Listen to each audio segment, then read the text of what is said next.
عايز تعرف ازاي تطفش الموظفين؟ لو حابب تشوف موظفينك بيهربوا منك واحد ورا التاني، ركز معايا في الكلام ده. هقولك على الحاجات اللي هتخلي فريقك يسيب الشغل بسرعة.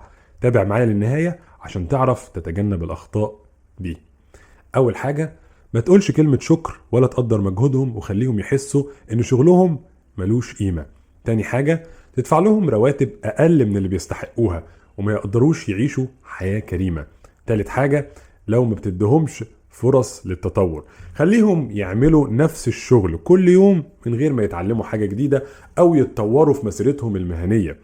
رابع حاجة، خلي بيئة العمل مش مريحة، خلي المكتب متعب وغير مريح، وخلي الضغط عالي بشكل مستمر. خامس حاجة، لو مفيش تواصل واضح، ما تتكلمش معاهم بوضوح وخلي الأمور ضبابية ومش مفهومة. سادس حاجة، لو مفيش توازن بين الحياة والشغل، خليهم يشتغلوا ساعات طويلة من غير ما يكون عندهم وقت لحياتهم الشخصية. سابع حاجة، خليهم يشتغلوا من غير ما يعرفوا ايه المطلوب منهم بالظبط ويحسوا بالتوتر والإحباط. تامن حاجة، لو مفيش تحفيز أو مكافآت، ما تعملش مكافآت ولا تحفيزات وخليهم يحسوا ان شغلهم مش بيجيب اي فايدة.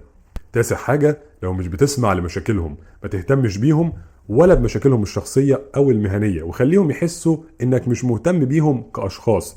واخر حاجة، خلي معاملتك ليهم جافة وغير محترمة وخليهم يحسوا بالإهانة. عايز تطفش الموظفين بسرعة؟ ركز على الحاجات دي. بس لو عايز تحتفظ بفريقك وتبني بيئة عمل ناجحة، اتجنبهم واشتغل على تحسين كل نقطة فيهم.